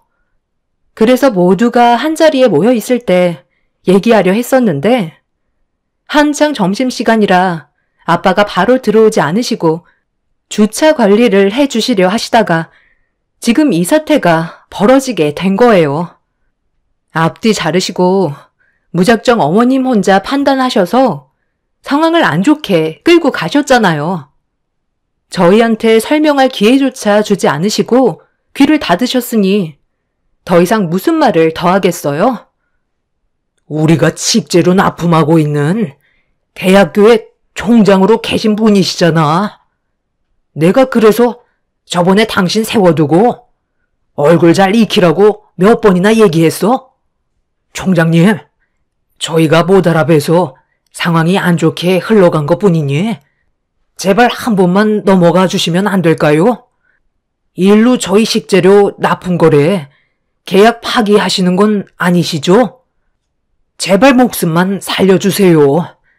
요즘 경기도 안 좋아서 총장님 학교에 납품하는 걸로 겨우 먹고 살고 있는데 계약을 해지하시면 저희는 정말 먹고 살기 힘들어집니다. 시부가 정색을 하면서 애원을 하자 그제서야 사태 파악이 되신 시모는 저희 아빠 얼굴을 자세히 들여다 보았고 시몬은 순간적으로 화들짝 놀라며 고개를 푹 숙인 채 죄송하다고 저희 아빠한테 막말을 하셨던 거에 대해 용서를 구하셨습니다. 하지만 아빠는 이미 상처를 너무 많이 받으셨는지 결혼은 없었던 일로 하는 게 좋을 것 같다며 몸을 돌리셨고 시몬은 그런 저희 아빠를 붙잡기 위해 급하게 문 앞으로 달려가 석고대죄를 하셨네요. 시몬은 한 번만 기회를 달라며 애원하셨지만 이미 아빠 마음은 굳게 닫혀버리신 상태셨어요. 시몬은 시키는 건 뭐든 다 하겠다며 저와 그 사람과의 결혼은 없었던 일로 하지 말아달라며 손이 발이 되도록 빌으셨고 그 사람은 깊은 한숨만 내쉬면서 아무 말도 하지 못한 채 시모와 아빠와의 상황을 지켜보고 있었네요. 솔직하게 얘기하자면 저는 오늘 이 결혼에 대해 반대할 생각을 가지고 나왔습니다. 처음 그쪽 아드님이 저희 집에 인사를 왔을 때 눈빛에서 욕망이 가득한 걸 느끼게 되었고 몇 번 대화를 주고받았었는데 저희 딸과 결혼을 굳힌 이유가 집안의 체력을 보고 확실하게 마음을 굳혔다는 걸 알 수 있었죠. 그래서 멀리에서 쭉 지켜보고 있었는데 특별한 것 없이 조용히 지내고 있길래 제가 사람을 잘못 본 줄 알고 있었죠. 얼굴 한번 본 거 가지고 그쪽 아드님의 전부를 파악할 수는 없으니까요. 제 딸의 인생이 걸려있는 문제인데 인사 온 첫날 결혼을 허락한다는 건 말이 안 되잖아요. 그런데 며칠 전에 저에게 파일 하나가 전송이 되었더군요. 그리고 그쪽 집안이 저희 가족에게 접근하려는 이유도 충분히 알 수 있었죠. 제가 그동안 딸 교육 하나는 잘 시킨 것 같습니다. 아빠는 핸드폰을 꺼내 들어 녹음된 파일을 재생시켰고 상견례장 안에 그 사람과 예비 시모의 대화가 울려 퍼지기 시작했어요. 그리고 그걸 처음 듣게 된 저와 엄마는 예비 시댁의 행동에 상당한 충격을 받았고 그동안 저한테 보였던 행동들이 모든 게 거짓이었다는 걸 전부 알 수 있었습니다. 내가 무슨 말만 하면 솔직하게 말을 해주지 않더라고. 아버님도 그렇고 경아도 집안에 대해 뭐만 물어보면 왜 이렇게 숨기려는지 모르겠어. 원래 돈 많은 사람들이 의심이 많아. 자기가 가진 걸 빼앗기게 될까봐 조심성이 남들보다 지나치거든. 내가 봤을 때 그쪽 부모들이 시켰을 거야. 그렇지 않고선 너랑 사랑하는 사이인데 뭐하러 숨기겠어? 확실한 건 그 사람들은 재력이 많다는 거야. 엄마가 촉이 얼마나 좋은지 너도 잘 알고 있지? 네가 경아 데리고 오기 전에 나한테 얘기했었잖아. 대박 하나 물었다고. 그래서 우리 집에 인사 왔을 때 딱 보고 알았다니까. 우리 아들이 큰 거 하나 물고 왔구나. 우리 집안도 이제 신세 좀 고치고 제대로 된 인생 살겠구나. 그런 부푼 생각을 하다 보니까 나도 모르게 흥분을 해선 내 속마음을 경아한테 들키고 말았지 뭐냐. 위기가 찾아왔지만 그래도 우리가 지혜롭게 잘 헤쳐나갔잖아. 여자들은 무조건 먼저 다가오는 걸 좋아한다고. 진심으로 뉘우치는 모습을 보여주면 과거의 일은 어느 정도 무마시켜줄 수 있는 그런 마음을 가지고 있어. 너랑 경아가 헤어지기에는 그동안 싸워왔던 시간들이 짧지 않으니까 그게 아까워서라도 받아주게 되어 있지. 나도 최대한 좋은 모습 보여줘야 결혼 이후에 더 많은 걸 뜯어낼 수 있으니까 하고 싶진 않았지만 밥 한 끼 사줬다. 경아가 전혀 생각지도 못한 모습으로 다가왔다고 느꼈는지 아주 좋아 죽더라. 작은 관심이 그 사람들을 녹아내리게 할 수 있는 거고, 나중엔 우리가 원하는 걸 얻어낼 수 있는 거야. 결혼도 사회생활이다. 얼마나 잘 물고 빠는지에 따라 들어오는 게 달라지는 거야. 이제 며칠 안 남았다. 식장에 발만 들이면 우리 인생도 이제 꽃피는 날이 온다고. 내 아들 힘들게 키워놨더니 엄마한테 이제야 제대로 된 효도를 하는구나. 내가 걔들 머리 꼭대기에 있으니까 너는 무조건 엄마 말만 잘 듣도록 해. 제대로 된 거 큰 거 하나 물어서 우리도 떵떵거리며 살아보자고. 이제 한 가족인데 그쪽이 가진 재산은 우리 거나 마찬가지다. 확실히 엄마가 인생 경험이 많으셔서 그런지 정말 시키는 대로 하니까 경아가 바로 녹아내리더라고. 역시 여자는 여자가 잘 아는 것 같아. 내가 엄마가 원하는 전원주택 하나 제대로 마련해 드릴 테니 걱정하지 마세요. 걔가 나한테서 헤어나오지 못할 정도로 빠져 있어서 쉽게 해결될 것 같아요. 두 사람의 말을 듣고 있던 저는 엄청난 충격을 받아 제대로 서 있을 수조차 없었어요. 그동안 두 얼굴을 가진 모습으로 저를 대했던 거고, 저는 그런 시댁 집안에 속아 며느리로 들어갈 뻔했던 거였죠. 저희 아빠는 항상 의심이 많으신 분이고 말수가 적으셔서 필요한 말 외에는 하지 않으시는데, 그 사람을 저희 집에 인사시킨 뒤 사이로서 어떻게 생각하냐고 여쭤봤을 때 아빠는 좀 더 지켜봐야 할 것 같다고 저희 가족에 대한 정보를 다 알려줄 필요는 없다고 하시길래 그때부터 아빠의 말대로 항상 입조심을 하고 있었습니다. 그런데 아빠의 예상이 조금도 틀리지 않았다는 걸 알게 된 순간 그 사람에 대한 너무 큰 배신감에 제 마음도 무너져 내리고 말았네요. 예비 시부는 그 자리에서 털썩 주저앉아 넋이 나간 상태로 저희 가족을 멍하니 바라보셨고, 예비 신우는 결혼은 물 건너갔다며 난리를 치기 시작했어요. 자기가 원하는 것들을 이루지 못한다고 생각하는 것 같아 보였습니다. 저희 아빠 앞에서 용서를 구하시던 시모는 녹음된 내용을 들으시곤 아무 말 없이 자리에서 일어나셨어요. 그리곤 싹 변해버린 얼굴로 저희 아빠를 바라보며 먹고 살기 힘들다고 막말을 퍼부으셨네요. 아들, 이제 그만 연기해도 되겠다. 이 짓 하는 것도 더러웠는데 차라리 잘 됐네. 나는 뭐 좋아서 이러고 있었는 줄 알아? 가진 것 좀 나눠주는 게 그렇게 싫어서 내 아들한테 미행을 붙여? 여기까지는 생각하지 못했는데 나보다 그쪽이 더 무서운 사람들 같은데? 이래서 그쪽 딸이 시집이나 가겠어? 사람을 그렇게 못 믿어서 결혼을 시킬 수나 있겠냐고. 평생 자기 부모 울타리에서 벗어나지 못한 채 살아가겠지.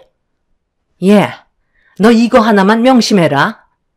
원래 남보다 가족이 더 무서운 법이야. 우리를 철저하게 속이고 미행을 붙였는데 너한테는 사람 안 붙였을 것 같니? 사생활 전부를 보고받고 있을지도 모르지.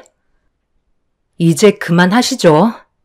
어차피 진심을 알게 됐는데 더 더러워질 필요가 있겠어요? 사람의 본성은 쉽게 안 변한다더니 역시나 제가 처음에 느꼈던 그때의 모습이 확실했던 거였네요. 앞으로 2번 다시 얼굴 볼 일 없을 테지만 본심을 드러내 주셔서 정말 감사합니다. 그리고 너도 인생 그렇게 살지 마.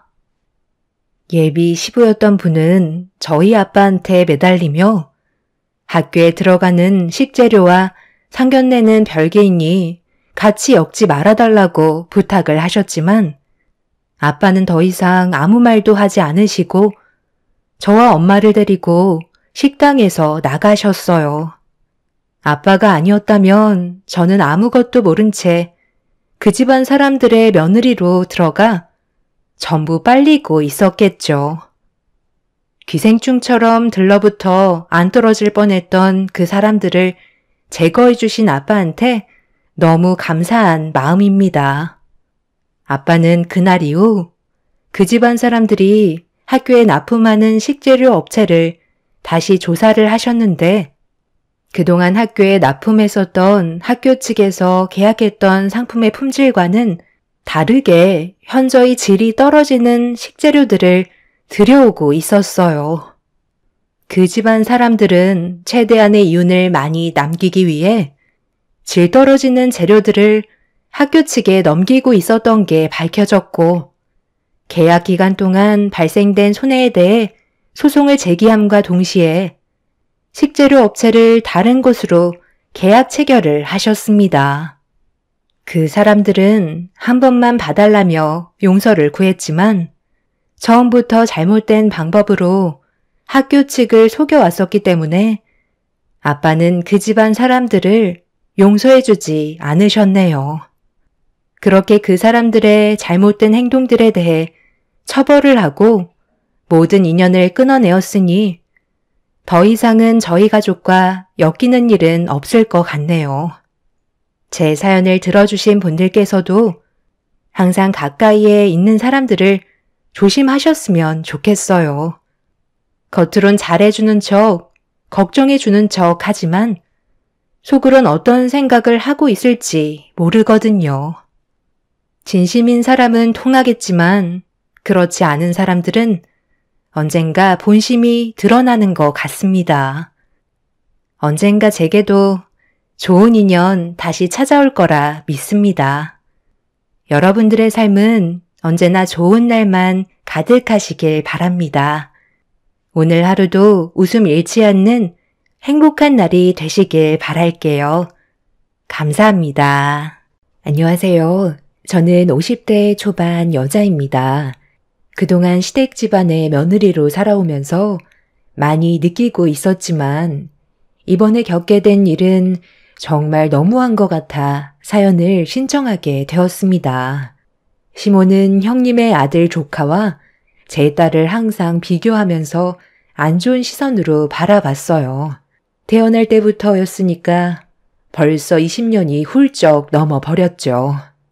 이런 안 좋은 관계로 인해 시댁에는 웬만해선 안 가려 했지만 그래도 명절만큼은 피해갈 수 없는 상황이라 어쩔 수 없이 명절 때만 참석하면서 욕먹지 않을 선까지 도리를 하고 집으로 돌아오는 생활을 반복했었습니다.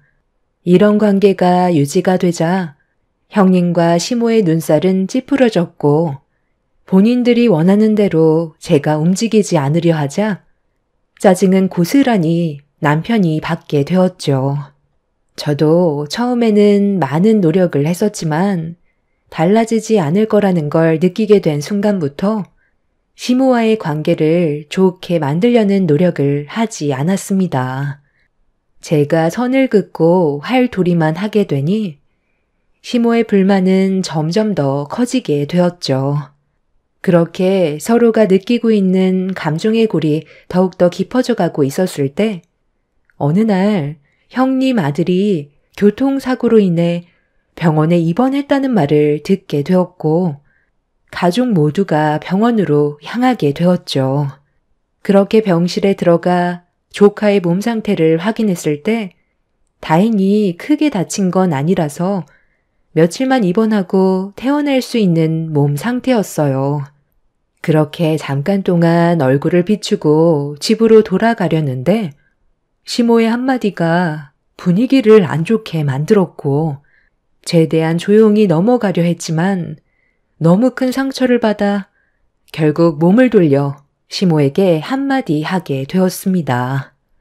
조카가 입원해 있는 상태였기 때문에 쓸데없이 얼굴을 붉히는 일은 피하고 싶었는데 그것도 제 마음대로 되지 않았죠.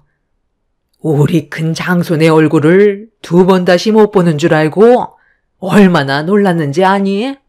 다박상 정도로 큰 사고가 아니라서 정말 다행이다. 오늘 병원에 오면서 무슨 생각을 했는지 아니? 할미가 뭐든지 다 해주기로 마음을 먹었었다. 하고 싶은 거 있으면 할미한테 전부 다 말하렴. 우리 손자가 꿈을 펼칠 수 있게 뒤에서 전폭적인 지지를 해주마. 만약 너한테 큰일이라도 생겨서 하고 싶은 일들을 이루지 못했다면 할미도 엄청난 고통이 뒤따랐을 거다.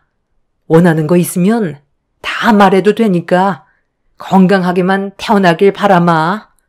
이런 사고는 우리 장손이 아닌 제가 다쳤어야 했는데 하마터면 대가 끊길 뻔했잖니. 앞으로는 조심해야 된다.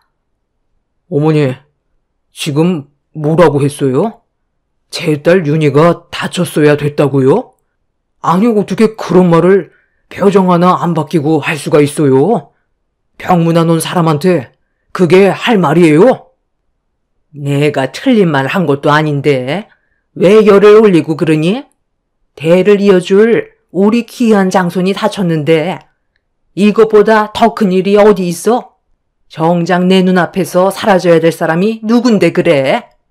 쟤는 아직까지도 취업도 안 되고 있다며? 우리 장손은 이번에 수석으로 채용이 돼서 곧 입사 날까지 잡혔다는데 쟤는 어떻게 그 나이 먹을 동안 일을 안 하고 놀고만 있는 거니? 돈 많은 남자 하나 잡아들여서 인생 좀 바꿔보려는 것 같은데 저런 상판으로 누가 데려가겠어? 정말 말이 심하네요. 왜 가만히 있는 제 딸한테 뭐라고 하는 건데요? 윤희한테 해주신 것도 없으면서 그런 말할 자격이 있다고 생각하세요? 날로 태어난 것부터가 잘못됐으니까 한마디 한 것뿐인데 왜 열을 올리고 그러니? 우리 장손 이거 받아라.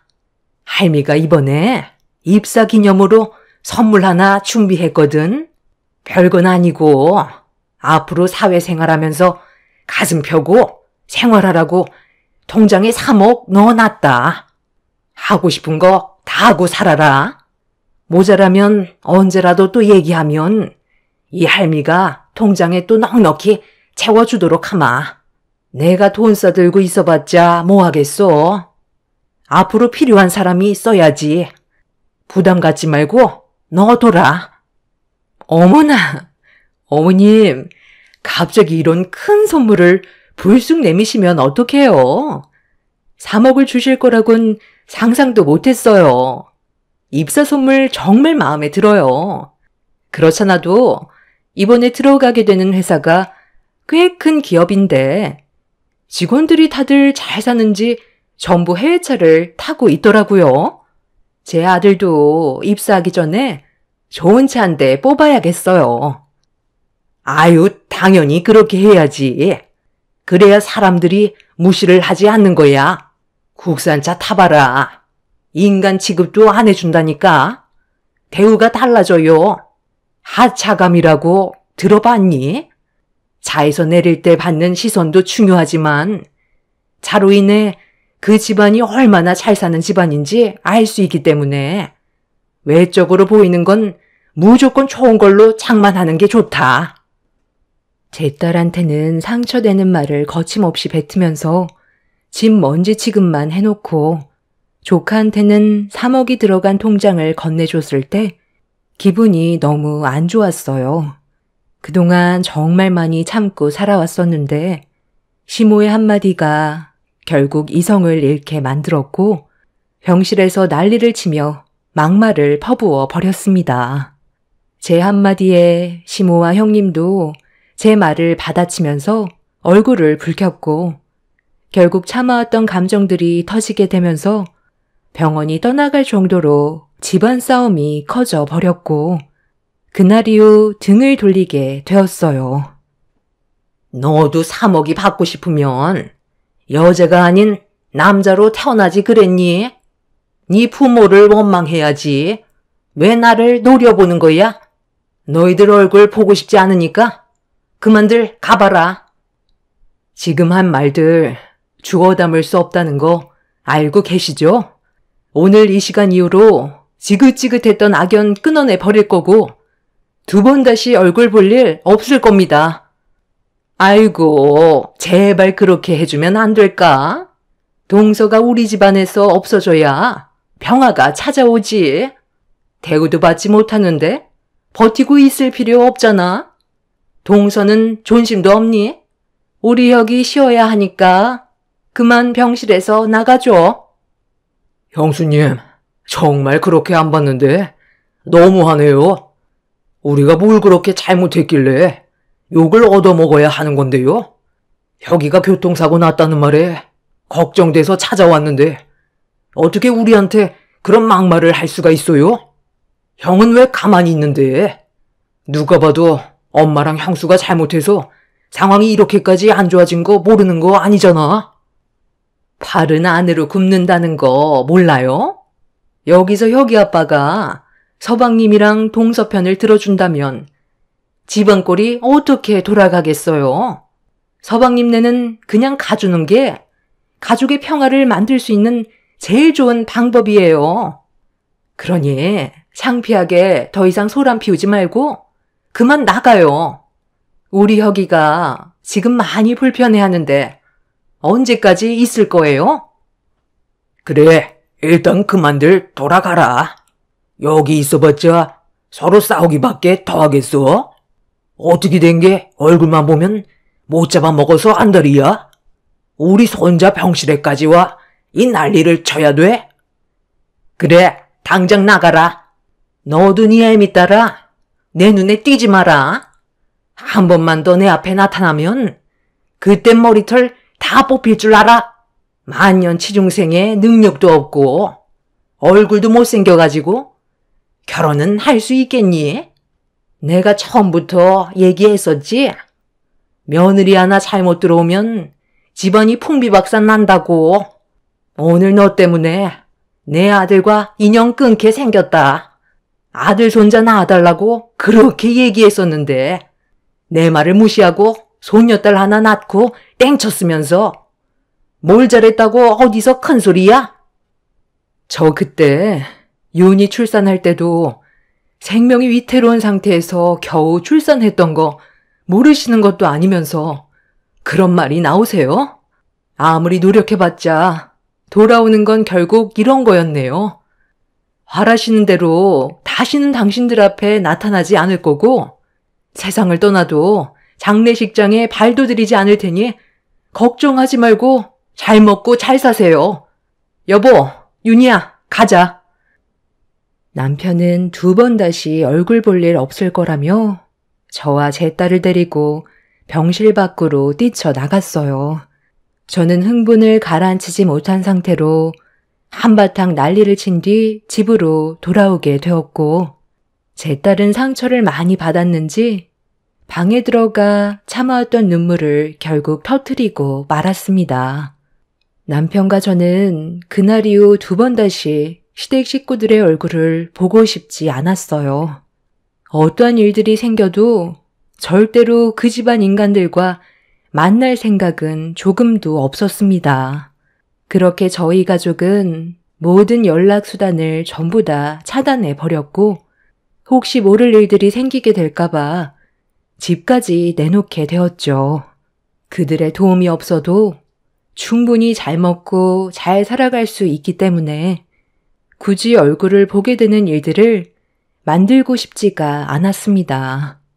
시댁 집안과 저희 집의 거리가 먼 것도 아니고 걸어서 20분이면 도착하는 거리이기 때문에 오다 가다 마주칠 확률이 높아 그런 것도 없애버리고 싶었어요. 남편도 시댁 집안 식구들한테 너무 질려버렸다면서 적극적으로 다른 지역의 집을 알아보고 있었죠. 그렇게 시간이 흐르고 이사 날짜까지 확정받은 상태에서 짐을 정리하고 있었는데 딸이 늦은 저녁 시간에 잠깐 나갔다 오겠다면서 외출을 했어요. 근처에 친구가 산다고 했었는데 이사를 가게 되면 자주 얼굴을 못 보게 되니 이해해 주었고 예민하게 생각하지 않고 있었습니다. 그런데 어느 날부터인가 외박을 너무 자주 하길래 좀 신경이 쓰이기 시작하더군요. 그래서 조심스럽게 만나는 사람이 여자인지 남자인지 확인해 보려고 물어보는 순간 남편과 저는 딸의 입에서 나온 한마디에 너무 놀라 입을 다물지 못하고 있었어요. 그동안 늦은 저녁 외박을 했던 이유는 남자를 만나고 있었다는 거였고 교제한 지 2년이 넘어간다는 말을 듣게 되었죠. 예상하지도 못했던 대답을 듣게 된 터라 할 말을 잃어버려 어떻게 말을 해줘야 될지 모르겠더라고요. 그런데 제 딸은 놀란 저에게 결혼까지 생각하고 있다면서 최대한 빠른 시일 내에 식을 올리고 싶다는 말까지 했고 얼굴빛이 사색이 된 저희 부부는 일단 어떤 남자인지 만나보는 게 좋을 것 같다면서 집으로 초대를 하게 되었습니다. 그리고 며칠 뒤 딸의 말처럼 진짜 건장한 남자를 집으로 데려왔어요.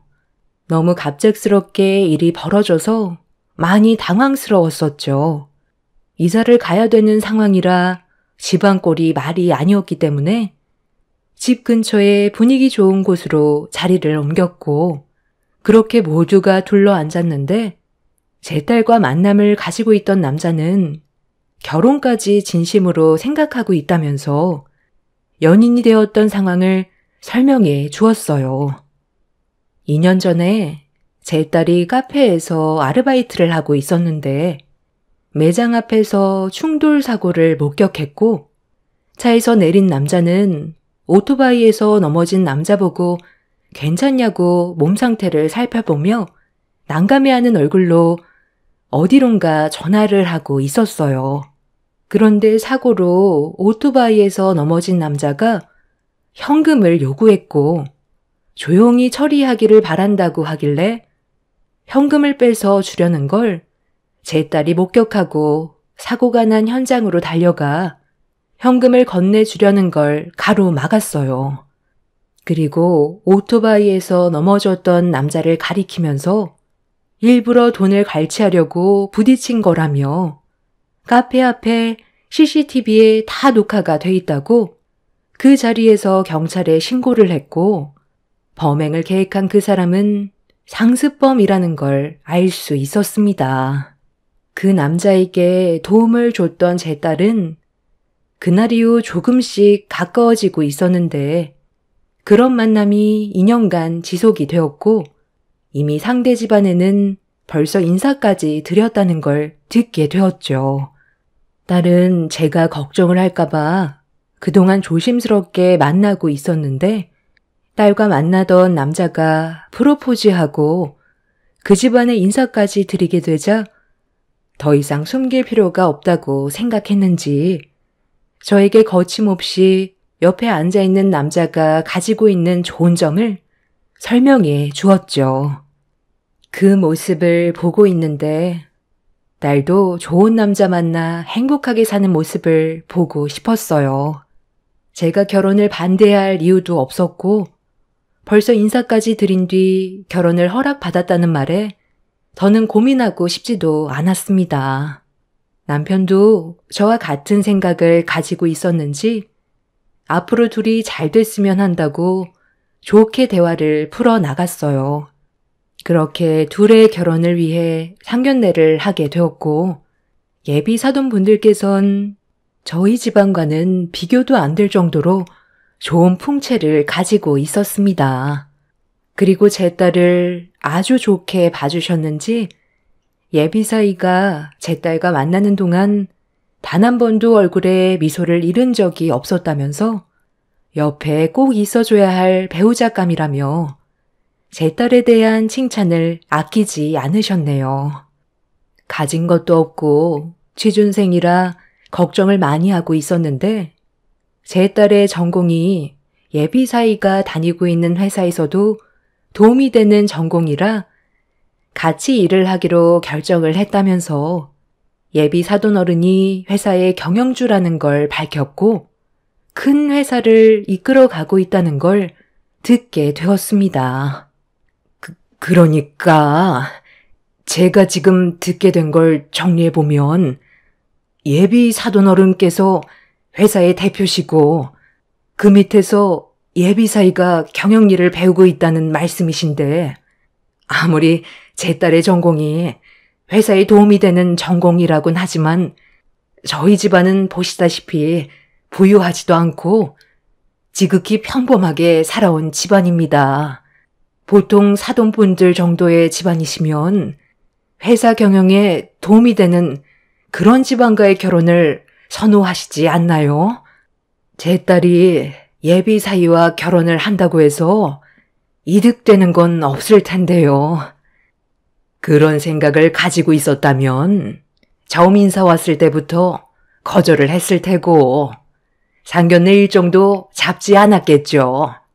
저희 부부는 윤희 어머님이 생각하시는 그런 것과는 거리가 상당히 멀어요. 제 아들이 행복하기만 바랄 뿐이고 앞으로 회사를 경영하게 될 때 뒤에서 내조를 잘해줄 수 있는 그런 배우자감을 원하고 있었어요. 그건 전적으로 제 아들이 선택을 해야 이루어질 수 있는 것들이죠. 저희들이 선자리를 추선해 준다고 해서 될 문제는 아니잖아요.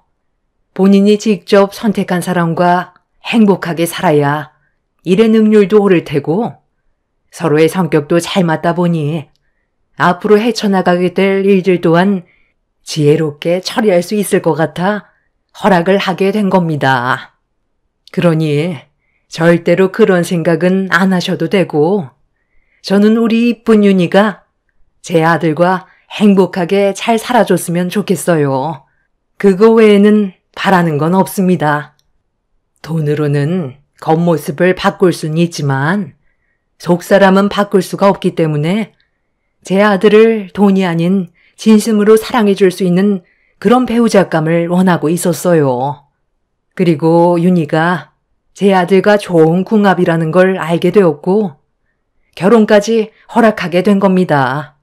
두 분께서 자식 교육을 어찌나 잘 가르치셨는지 어른을 공경할 줄 알고 몸에서 나오는 모든 행동들이 가식이 아닌 진심이라는 걸 저희가 느끼고 있었기 때문에 조금의 고민도 없었어요.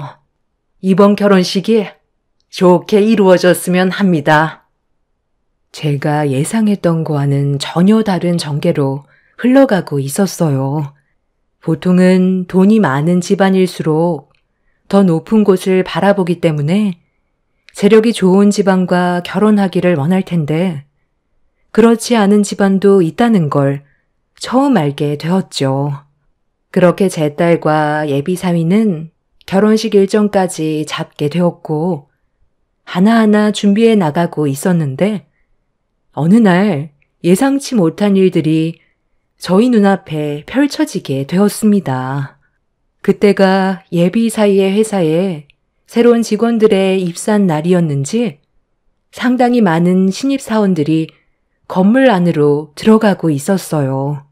제 딸은 예비 사위 옆에서 본격적으로 일을 도왔었기 때문에 신입사원은 아니었었죠.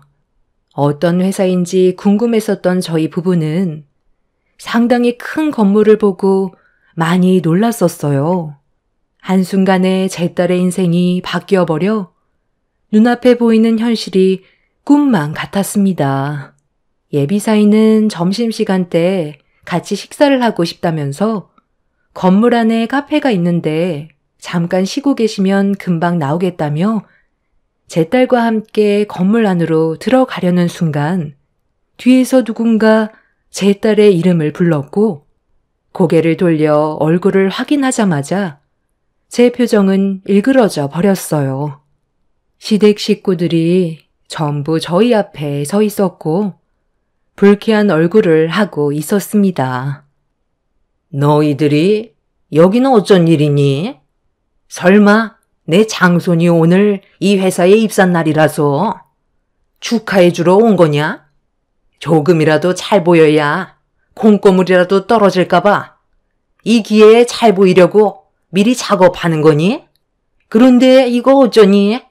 너희들한테 내가 얻을 수 있는 게 없어서 기대조차 하지 않는 게 좋을 것 같은데. 이 회사에 조카가 오늘 입사하는 날이었어요. 저희는 그런 건 전혀 모르고 있었거든요. 따로 볼 일이 있어 잠깐 들린 것뿐이니 신경 쓰지 마세요. 어머, 그럼 여기에 무슨 볼 일이 있다고 온 건데? 연기를 하려면 좀 제대로 해야지. 내 아들이 대기업에 입사를 하게 되니까 만년 취준생인 동서 딸도 일거리 좀 달라고 찾아온 거잖아. 내 눈치가 백단이야. 그런 거 하나 모를 것 같아? 얼마나 먹고 살기가 힘들면 여기까지 찾아왔겠어? 내 아들 입사시 끝나고 화장실 청소 일자리 있는지 한번 알아보도록 할게. 수석으로 채용이 됐으니 아마 그 정도 힘은 있을 거야. 그 대신 동서도 앞으로는 나랑 어머님한테 납작 엎드려야 할 거야. 토 하나 달지 말고 시키는 건 뭐든 다 하기로 약속해. 그래야 원하는 걸 얻을 수 있는 거지. 쓸데없는 자존심 내세워서 또다시 얼굴 붉히게 하는 일은 없었으면 좋겠어. 오늘은 내 아들이 입사하는 좋은 날이니까 최대한 좋게 해결하고 싶거든. 볼일 끝났으면 이제 그만 내 앞에서 사라져줘. 잠깐만, 윤희채 지금 뭐 하는 거니? 왜 청장을 입고 있는 거야? 설마 오늘부터 일자리 알아봐달라고 저렇게 차려입고 나온 거야? 예, 너 이리 가까이 좀 와봐라. 네가 여긴 어디라고 해집고 다니는 거야? 일할 능력이 없으면 가만히라도 있던가. 그 서류 가방은 또 뭐니? 너무 오버해서 차려입은 거 아니야?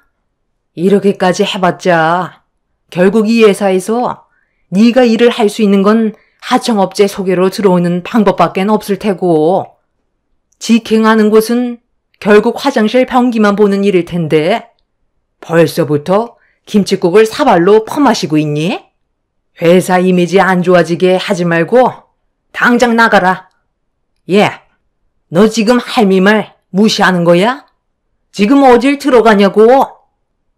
제 딸은 예비 사이에 서류 가방을 들고 있던 거였는데 저희가 설명을 하기도 전에 예비 사이가 잠깐 사무실에 들어간 사이 일이 터져버리고 말았습니다.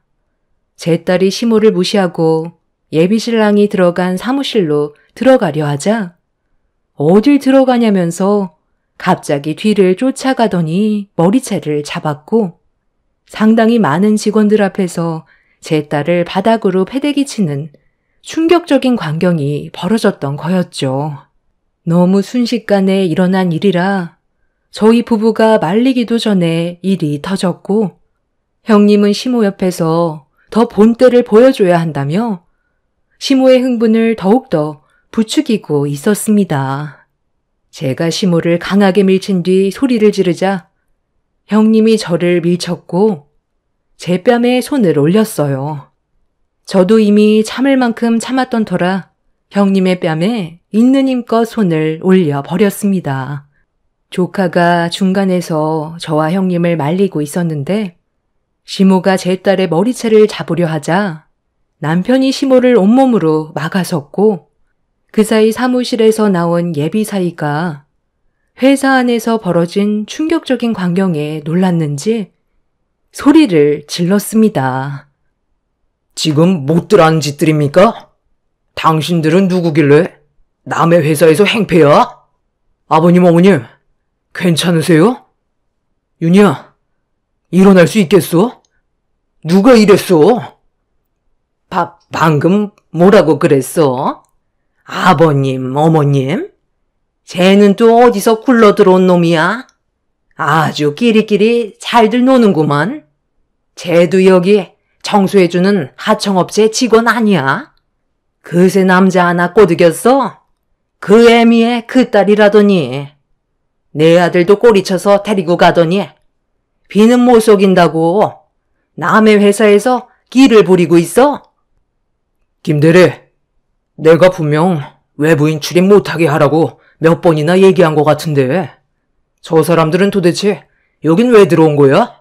당장 업무 방해죄로 고소하고 우리 집안 식구들한테 피해를 준 부분에 대해서도 변호사 선임해서 법대로 소송 절차 밟으세요. 선처는 조금도 없으니 무조건 법으로 진행할 겁니다. 어머님, 지금 분위기가 좀 안 좋은 것 같은데 일단 상황 파악부터 하는 게 좋지 않을까요? 저 남자 다른 사람들과는 좀 달라 보여요. 다들 얼어 있잖아요. 조카는 제 예비 사이의 얼굴을 자세히 보더니 사색이 돼서는 회사 대표의 아들이라며 경영주라고 설명을 하기 시작했어요.